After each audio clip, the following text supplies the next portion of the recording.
오늘 말씀은 찬송의 기적에 관한 제목으로 하나님 말씀 나누겠습니다. 얼마 전 쇼츠에 나의 예배를 받으소서, 저는 그 찬양을 올리고 그날 밤 10시에도 강아지와 산책을 나갔어요. 여긴 그 시간에도 사람들도 좀 있고 환하고 괜찮게 나갔는데, 이전엔 10년 넘게 찬양만 들었지만 요즘은 락도 좀 듣고 밝은 봄의 사랑 노래들도 알고리즘을 타서 듣기도 해요. 이날도 어김없이 제가 요즘에 듣던 노래들을 틀으려 했죠. 그런데 신기하게도, 너무 신기하게도 화면이 까맣게 되더니 소리가 안 나오는 거예요. 이걸 틀어도 저걸 틀어도 핸드폰에는 아무 문제가 없어요. 그런데 재생은 되는데 노래도 안 나오고 화면이 까만 거예요. 이건 철저한 제 경험입니다. 누구에게나 있는 일은 아니에요. 그래서 신비주의에 빠지면 안 되신다는 걸 미리 당부드리고, 또 저 또한 영적인 사람이나 이성도 있는 사람이라 모든 걸 하나님 일이라 끼워 맞추진 않거든요. 그런데 이날 늘 듣던 노래가 안 나오는 거예요. 그래서 제가 이날 불렀던 찬송을 틀어봤어요. 그랬더니 찬송은 바로 나오는 거예요. 그래서 오랜만에 쇼츠에 올렸던 그 찬양을 듣는데, 사람이 많이 없으니 따라 부르게 되었고, 이 찬양은 가사가 이렇습니다. 나의 유일한 고백의 대상은 오직 아름다운 당신뿐입니다. 계속 나의 유일한 고백은 당신뿐이라고 찬양을 하는데, 하나님께 좀 죄송한 마음이 들었어요. 제가 요즘 찬양도 좀 멀리하고 하나님 사랑합니다의 고백을 언제 했는지 생각해보니 너무 오래된 거예요. 그런 마음이 들고는 계속 찬양을 하는데, 제 마음에 쑥 들어오는 마음이, 너 이 자식, 너 아까 그거 누구한테 한 고백이니? 하시는 것 같은. 저는 양심에 굉장히 찔렸어요. 하나님과 친밀하다 보니 정말 솔직히 다 말씀드리는데, 그래서 말씀드렸죠. 그 이후 제 반응은 그곳에 사람이 없다 보니까 그냥 속으로도 아니고 입으로 내뱉었어요. 장난하듯이, 하나님께 장난치듯이, 하나님 질투하세요? 질투하시냐고요. 지금 질투하세요? 이렇게 3번을 연거푸 이야기를 했어요. 그랬는데 이게 웬일? 갑자기 눈물이 펑펑 나는 거예요. 전 성령님이 건들기만 해도 우는 애인데, 저도 갑자기 예상치 못한 눈물이기에 너무 놀랐어요. 아니, 내가 왜 울지? 놀랬죠. 장난치다가 우니까. 그러면서도 당돌한 저는 속으로 울면서 얘기했죠. 아니, 하나님, 질투를 하실 거면 고생을 좀 그만 시키시던가. 이때까지 고생만 시켜놓고 무슨 질투를 하세요? 라는, 하나님께도 좀 직설적으로 말씀을 드렸죠. 말로 제가 이렇게 했다면 저 여자 미쳤다고 할 판인 거예요. 여튼 죄송스러워서 이 찬양을 연속 들으며 하나님께 사랑 고백을 갑자기 얼마나 많이 했던지 앵무새가 된 것 같았어요. 그렇게라도 억지로라도 제 입술 고백을 받으시는 것 같았습니다. 그러면서 갑자기 제가 아시는 여자 목사님들의 간증의 이야기들이 떠올랐어요. 두 분 다 신기하게 자신을 힘들게 하고 배신한 성도가 너무도 야속해서 혼자 있으시면 욕을 좀 시원하게 하셨다는 거예요. 한 분은 기도원 여자 목사님이셨는데 실컷 좀 쌍욕을 하시고 그날 기도를 하는데, 눈앞에 환상처럼 보이는데 커다란 손이 나와서 계속 자신의 이를 닦아주더라는 거죠. 문제는 이 닦는 그 행위를 그만해야 하는데 계속 무한정 이를 닦아주더래요. 이 닦는 게 너무 힘들더라는 거죠. 결국 이게 뭐냐 하면 성령님이 아기처럼 다루시는데, 그 욕해서 더러워진 입을, 주의 종이잖아요. 더러워진 입을 깨끗이 씻겨주시던 거였죠.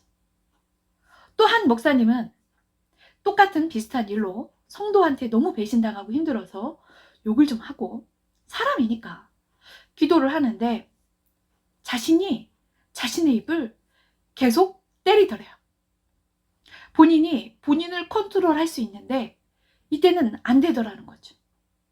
자기 입술이 터지도록 너무 아픈데 그런데도 계속 자기 손이 자기 입을 때리더래요. 이거는 영적 레벨이 고수인 목사님들께 본인만 뚜렷이 아는, 설명할 수 없는 신비한 영적 체험들인 거죠. 저도 이날 체험한 거죠. 전 뭐 고만 뭐 이렇게 힘든 그런 일은 아니었지만 그날 전 아주 날 잡은 것 같았습니다. 하나님께 그 고백을 무한 반복하는 것. 하나님이 뭐 소심하셔서 뭐 질투하시는 게 아니라 뭐 열등감 느끼시는 게 아니라 하나님은 우리와 언약적 사랑의 계약을 맺으셨기 때문이죠. 너는 다른 신에게 절하지 말라. 여호와는 질투라. 이름하는 질투의 하나님이니라. 여기서 질투는 히브리어로 카나라고 해서 사랑하는 것을 지키려는 거룩한 열심입니다. 하나님에 대한 우리 사랑을 지키시려는 거죠. 오늘 말씀의 찬송. 이 백성은 내가 나를 위하여 지었나니 나의 찬송을 부르게 하려 함이니라.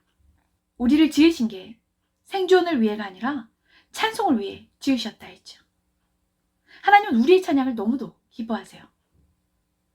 그의 영광의 찬송이 되게 하려 하심이라. 구원도 목적이 있습니다. 우리에게 은혜를 주신 이유는 영광의 찬송이 되게 하려 하심이라 해요. 성경은 우리 지으신 목적 자체가 찬양받기 위함이라 합니다. 강력한 목적이죠. 분명한 목적이에요. 너희를 어두운 데서 불러내어 그의 기이한 빛에 들어가게 하신 이에 아름다운 덕을 선포하게 하려 하심이라. 우리가 구원받은 이유도 복만 받으라고가 아니라 그분의 덕, 영광과 성품을 선포하는 존재가 되라고 부름받았죠. 성경의 찬양은 기적을 불러왔습니다. 바울과 실라가 기도하고 하나님을 찬송하며 이에 갑자기 큰 지진이 나서 옥토가 움직이고 문이 곧 다 열리며 모든 사람의 매인 것이 벗어진지라.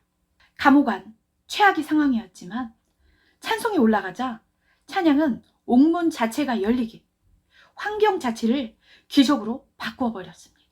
찬송으로요. 백성이 노래하며 찬송할 때에 여호와께서 복병을 두어 치게 하시니 그들이 패하였느니라.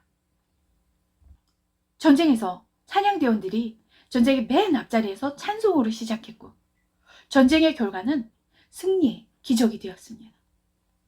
그들은 이미 승리를 본 것처럼 하나님의 성품을 찬양했어요. 찬송은 두려움보다 하나님을 크게 만드는 행위예요. 찬송은 그 일촉즉발 전쟁의 상황에 하나님의 주권을 인정하는 믿음의 행위였어요. 찬송은 이렇게 우리의 영적 무기인 것입니다. 찬양은 이렇게 우리 개개인에게도 큰 기적을 가져오는데요. 우리 개개인의 삶에서 그럼 어떤 일이 일어날까요? 이전에 섬기던 교회 목사님, 성도의 실제 간증입니다. 그들은 포도밭을 가지고 있었어요. 어느 날 땅을 읽을 수 없게 쑥대밭이 되고 그들은 사업 실패로 큰 빚을 가지고 힘들어하고 있었고 그들은 너무 힘들어서 기도가 안 나온다며 목사님을 찾아와 기도를 요청했고 목사님은 기도를 해주신 후 해결하고 싶고 기도가 안 나오면 무조건 찬송하라고 했죠. 네? 무조건 찬송이요? 하루에 몇 시간이 되든 무조건 찬송만 하라 한 거죠. 이 가족은 결심했죠. 진짜 밥 먹고 무조건 찬송만 하기로. 무모해 보이죠. 그러나 진실로 실천했고 실천하던 어느 날 이들이 찬송하는데 밖에서 사람들이 계속 문을 두들기더래요. 열어달라고.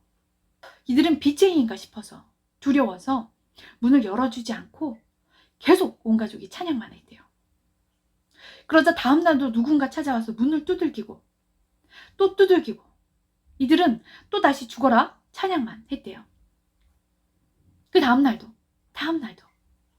목사님이 하신 말씀대로 그대로 믿으며 두려울 때마다 미친 듯이 찬양만 한 거죠.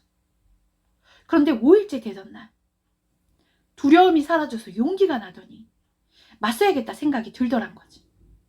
그래서 아버지가 용기를 내서 멋있게 당당하게 문을 박차고 나가서 누구신데 그러 하니 이들이 하는 이야기가 저희는 토지 개발자들인데요.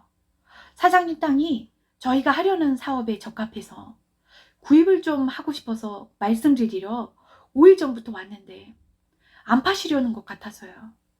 저희가 이 땅이 정말 꼭 필요해서 그런데 3배 더 쳐드릴 테니까 사장님 땅 좀 파시죠. 어떠세요? 하더란 거죠. 이들은 너무 놀랐죠. 기적인 거죠.